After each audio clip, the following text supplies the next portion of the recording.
Hello everybody, I'm Val, this is Sydney. and today we are listening to How I'm Feeling Now not featuring, by Charli xcx. This is sort of a, not follow-up, but I sort of want to listen to more Charli from listening to Brat. The lovely Turning the Tables, they said how I'm feeling right now, or the self-titled Charli album.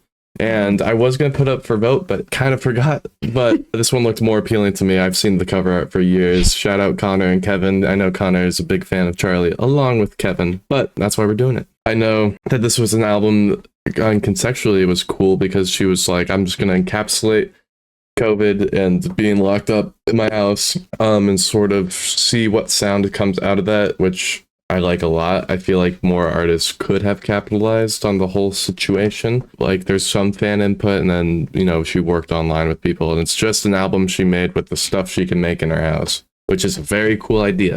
If you want to see this whole thing completely uncut, $2 Patreon down below. You'll see everything, all the songs.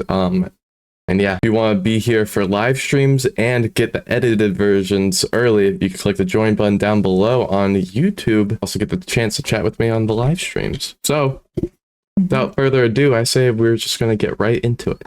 Track 1, Pink Diamond. Ooh. Which I know there's a immediately way more experimental feel to this. I just wanna go real hard. I just wanna go real hard. Pink diamond in the dark. Yeah. I just wanna go real hard. Oh, fuck. Pink diamond in the dark. I just wanna go real hard. I just wanna feel it in different ways. I just wanna go real hard. I just wanna go real hard. Pink diamond in the dark.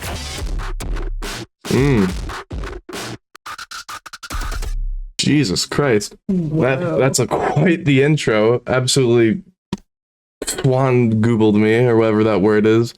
Yeah, dude, I had no clue what this was gonna be like. I thought I was like, oh, it's just gonna be like something a little like Brat, but like not at all, dude. Yeah, I knew that Brat was like not watered down, but more like, a mix between music for the masses and her shit. I didn't know how much of a mix it was, because this was just pure industrial awesomeness with everything happening. I loved all it just felt very metallic and reverberating. And it reminds me of Vroom Vroom, which makes sense. Without further ado, on to track number 2, Forever.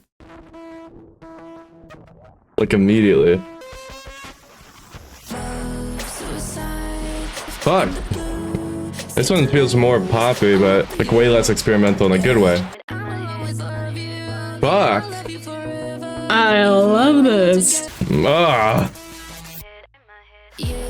Fuck.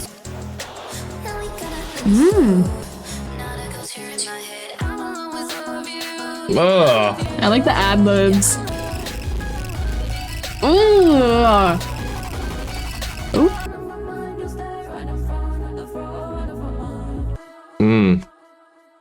Fuck. I really like that one. Yeah, that one was sick. It was like, I was sort of expecting more of the, hard-hitting stuff, like from the intro, which subverted my expectations perfectly, because this, I feel like, is the first true-to-true sort of pop song, in my eyes, that she's made, that I've listened to, because Brat was all pop, obviously, but it was leaning way more into club than anything else. But man, I love how it was sort of broken up with, like, it's still industrial, but, like, it sounds way more quote-unquote normal, and then every once in a while it got broken up just by the loud growls that it's making. And lyrically, ooh, what a good one. This was like one of my favorite topics on Blonde. That's why, that one line on White Ferrari hits, the one where he was like, I love you forever, that was my part of the deal. That goes crazy. And this is, the same thing, talking about how they had a falling out. I love the I gotta give you time to grow, and the you're not a ghost, you're in my head. Ooh, that's pretty fucking cool. And yeah, it's I know I loved it a lot. I know, it's kind of like Pink Diamond like introduced us to all the like kind of like industrial like sounds and like dirtiness, and then it was like Forever was like the homogeneous and like harmonious grouping of all of that into like a full song. Which, like, not that Pink Diamond wasn't a full song, it's just like way more experimental. Yeah. Track number 3, Claws. Okay. Mmm. Mmm. The synth. Ugh. Mmm. Mmm. Oh, Shit. Cool. that ending was sick. I know. The ending specifically reminded me of Kiro Kiro Bonito, just because some of her songs, you know, had those crazy breaks with like crazy shit like that. Except for this is a lot less, you know, left field. But damn, the drums and the 808s on this whole like project so far have definitely been like keeping me super engaged.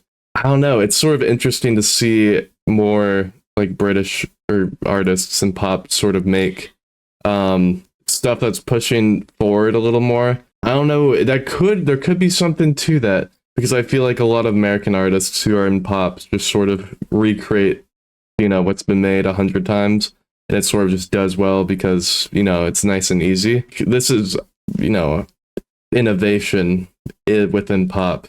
And it makes sense that, you know, England, they love their EDM and their electronic music to the point where that's their pop. They don't understand that that's not popular in America. Just like the accent and like the pronunciation really like has an impact on the music. Mhm. It's like, it's kind of like mainly on like cutoffs and everything, and like how like what part of the words are like more enunciated and everything. I love that. On to song number 4, 7 years. So hard. Mm. So we've been through. Ooh. Used to live inside a lie with you. I know that look inside my eyes. Mm. I really, really love you for life. Without the holy matrimony on white. Even if we fall apart, split the ways. 7 years and it's been you and I.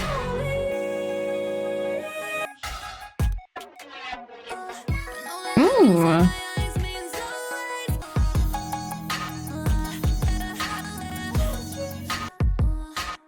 Another good one. I mean, so far every song has had like a really strong story / theme.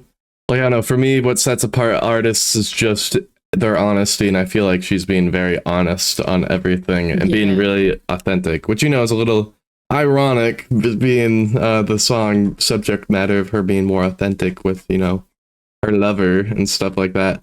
That sort of seeps into other things where I'm like, you are being fully yourself and you are communicating a same feeling with showing it in a completely different way. Like, biggest example recently is a song called I Love by Yeet, to where it's still 100% his style, 100% his lyrics, but he is still showing love for, you know, whoever he's with, or, you know, something like that, where it gives me the same feeling that like a classic love song would give in a way. If you're like a proclaimed artist, most are, you know, you should make and do stuff that no one else can make or do. Yeah, that's clearly what she's doing. I don't really have much to say about that one. You've been mentioning all the stories, and I'm like a little like, I think I'm taking it very surface level. I'm more focused on just like the sound of everything. Oh yeah, I'm reading into some things, I think.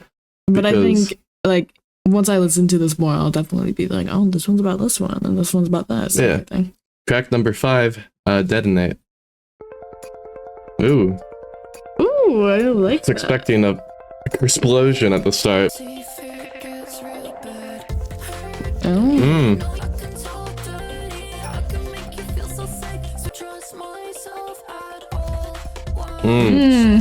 I love how laid back this one is.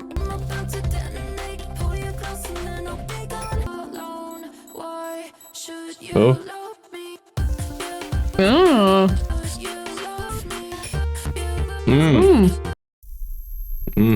Oh. Sweet.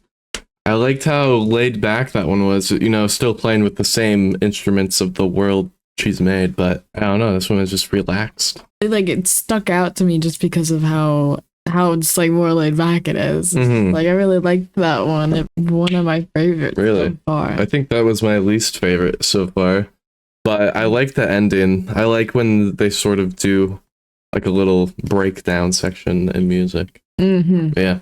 I love that. On to track number 6, Enemy.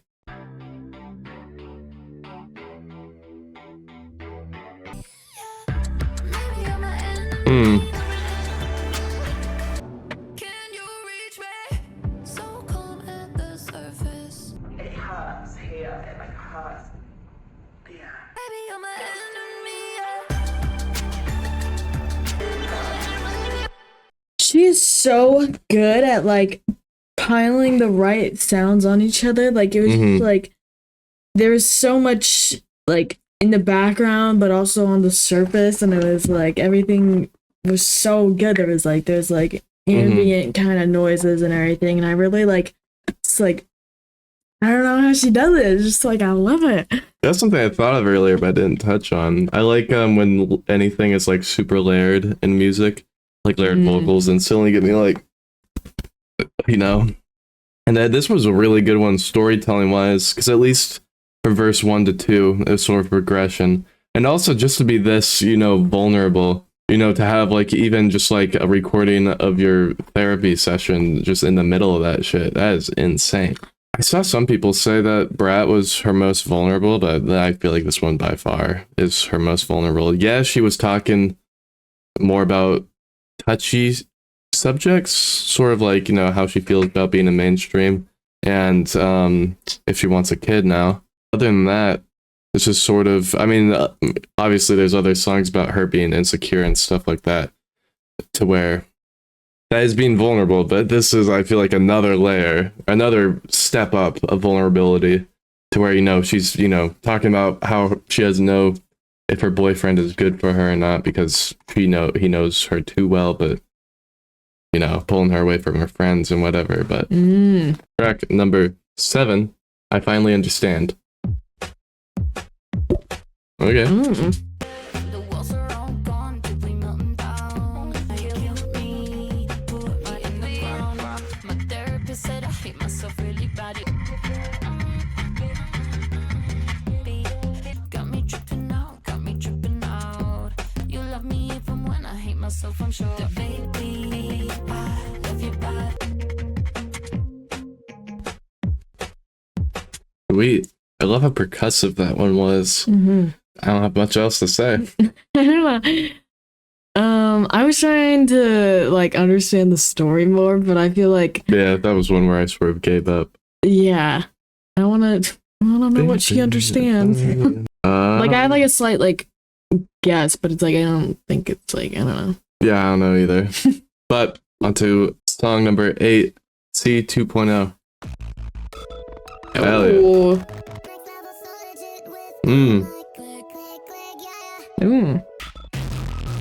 Mm. Ooh.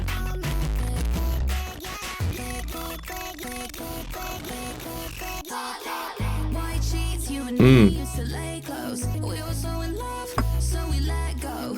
I miss the night, my sunlight. Phone calls every night had a new glow. My click running through my mind like a rainbow. I miss them.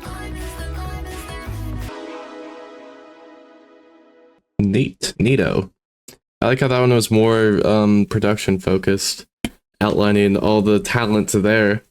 And it reminded me of 100 Gex near the start. I was surprised that they would have some sort of hand in making this. No, it might just be more the sound of the time. Oh, someone said Gek Gek Gek. I mean, that could just be a reference because it's very repetitive. Also, because it just like kind of sounds like it. Because click, click, click, gag, gag, gag. Yeah. But I really liked at the start.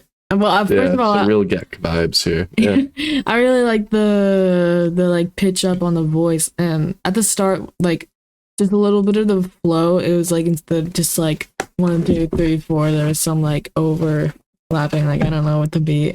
Yeah. I liked that. Actually, I think this might have been around the time the remix album was being made. So maybe there was some inspiration taken from that when she was working with them on that. Yeah, came out at the same time. Maybe so. Maybe something that came from 100 Gex from this. Who knows? I don't. But, you know, AG Cook and Charli xcx worked on the remix album, and AG Cook has been making a lot of these beats. So who knows?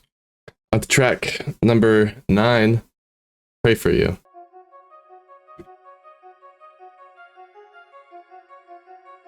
like fantasy. Whoa. Ooh.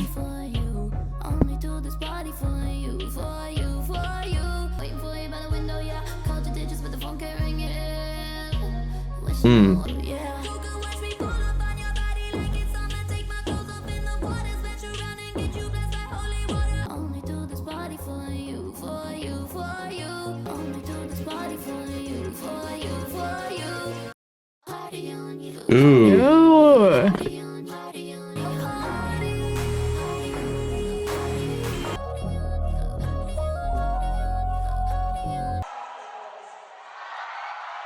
I loved that one.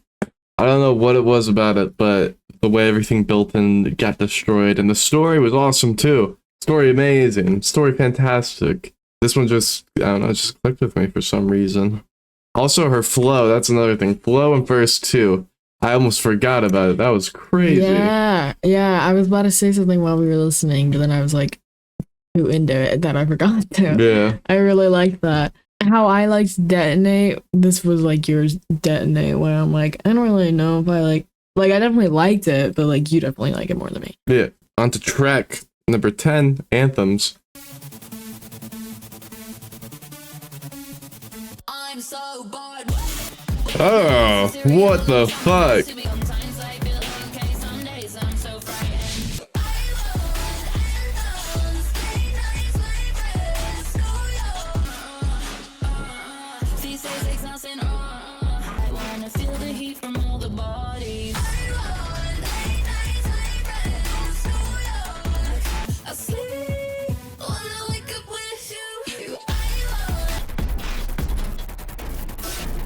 Damn. Ooh, That one was dirty.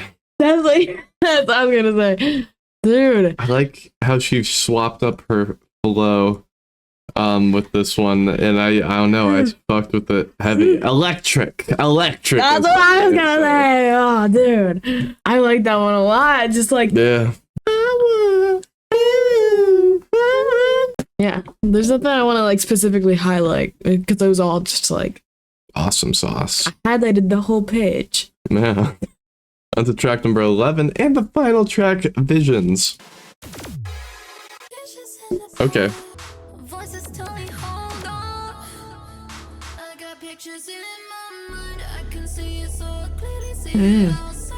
I can see it so clearly, and it looks so real. I see you. Never seen the future so real. I got pictures in my mind. I can see it so clearly. See it all the time. Got pictures in my mind. Oh.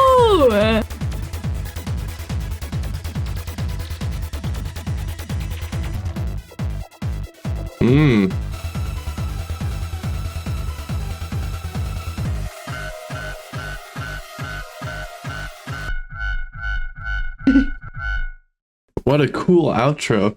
I liked the outro part of the outro song. That was a cool way to end the album. And yeah, I also like the lyrics a lot on that one. That one I really liked. It was like, I don't even know. It's just, there was a lot happening again. Yeah. Like certain parts. So onto our final thoughts. I feel like this was a really good album. All really tight. I love how vulnerable she was being. I like how there was a lot of storytelling and a lot of personal shit in here that's packed together, which makes sense because it, made during COVID and all of that. Everyone was very personal then because we all were forced to be with ourselves, which, probably good for society, have the time to reflect and stuff like that. And it was like, I don't know, I like the idea of it conceptually. All of it sounds very, very good. More up my, actually, I don't know. For pop, this is more up my alley. I say Brat and this are both like tied for, quality and all that. Yeah, I liked it a lot. Yeah, this one, I honestly was like so expecting it to be like Brat because that's like the only thing that I've seen of hers. So going into it, like very first song, I was like, shit, we on something else. Yeah. So, and like the whole thing was so good. Like, I don't know, like every single time I film one of these videos, like all I'm just excited for is just to like go listen to it again. Oh yeah. And then top 3 favorite songs for me, I think it would have to be maybe I I like going second because then I have more time. That's why I do it. But Claws, Party for You, and Visions. I know. Or actually, Anthems instead of Visions. I like Detonate Visions. I don't know. I like Detonate Visions and Anthems, but I feel like there's another one that I really liked. I think it might have been Enemy. I can't remember exactly.